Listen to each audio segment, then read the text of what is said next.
Hello, I'm Ed Moran, one of the infectious disease consultants here at Southmead.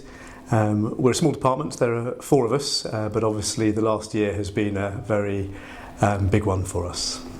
Obviously, so about 18 months ago was when coronavirus began to appear in the news, and eventually it became clear it was going to come through the UK. Initially a few cases, and as specialist physicians we were involved in WhatsApp groups and email groups in which people around the country were reporting their experience and their cases as they arrived. And obviously it became an anxious time as we began to see that it was inevitable it would come everywhere into the UK. We began to make preparations, writing guidelines, seeking advice from colleagues who'd been in the early stages and seen early cases. But like all of us at the start of that, it was a very anxious time as we were very unclear whether we were going to have a similar experience to our colleagues in Italy and other southern European countries, or whether we were going to duck and miss the worst of it. When something this big happens, it's very clear that in a small team there's not very much you can do, and even in hospitals with big infectious disease departments with a pandemic of this scale, it's very, very quickly goes beyond what a single group or department can do.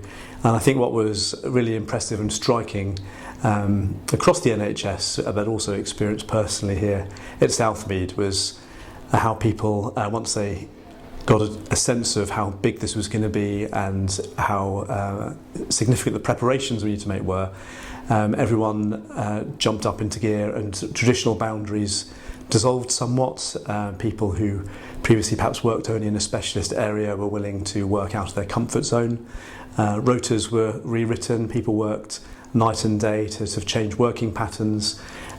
People sprung out of the woodwork and other bits of the hospital to help construct training packages and deliver them for people who'd be working in areas in which they were not familiar.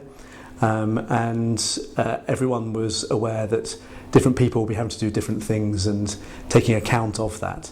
So I think as a team, actually our work changed dramatically, because in a sense we were perhaps not so much doing individual patient care as helping influence and advise on what we would be doing across the whole organisation. And then seeing our whole medical division becoming sort of COVID physicians in order to care. And as we know, sort of around December time, we were sort of on eight or so wards purely of coronavirus patients, much less than some of our colleagues in other bits of the country. So Bristol, in many senses, had a lucky experience, and there's no reason particularly it should have been like that. But everyone was willing to do what was needed to get us, the hospital, and our patients and community through the worst.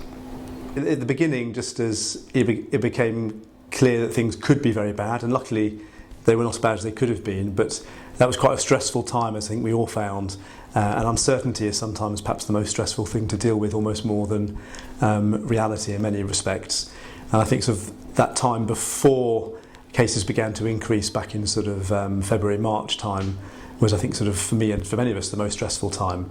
And I did find myself on one occasion coming into work having sort of hyperventilating episodes, just because of the amount of stuff that was turning over in my mind and thinking how I was going to cope with things. And I think sort of I learned that it's not a weakness, and it's not bad to have limitations, and the important thing was recognising them and not attempting to soldier on. And so I sort of brought it to the attention of colleagues, and we adapted the way we were working a bit, and changes made in sort of the clinical work, so more admin time could be made available and so on. And I think sort of I learned, as many of us did, the importance of recognising when you're at the edge of your resources, and trusting sort of our colleagues and seniors to be able to make the changes necessary so that we can keep on, have the time and space we need, because actually it's at that time it's important that we continue our work, but in a way that we're sustainable.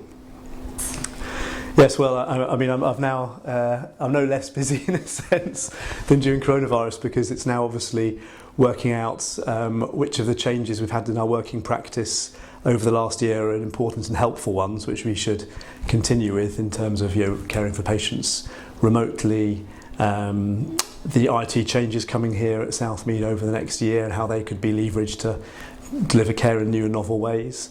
And then as we move into a phase of trying to do a catch up with our elective work backlog, which of our non-planned medical patients could perhaps be managed at home with improved community type structures and virtual wards. I'm a very poor triathlete. I once went to a party with a Oscar winner, and I had a very fulfilling elective in Sierra Leone 3 years ago. 3 interesting facts.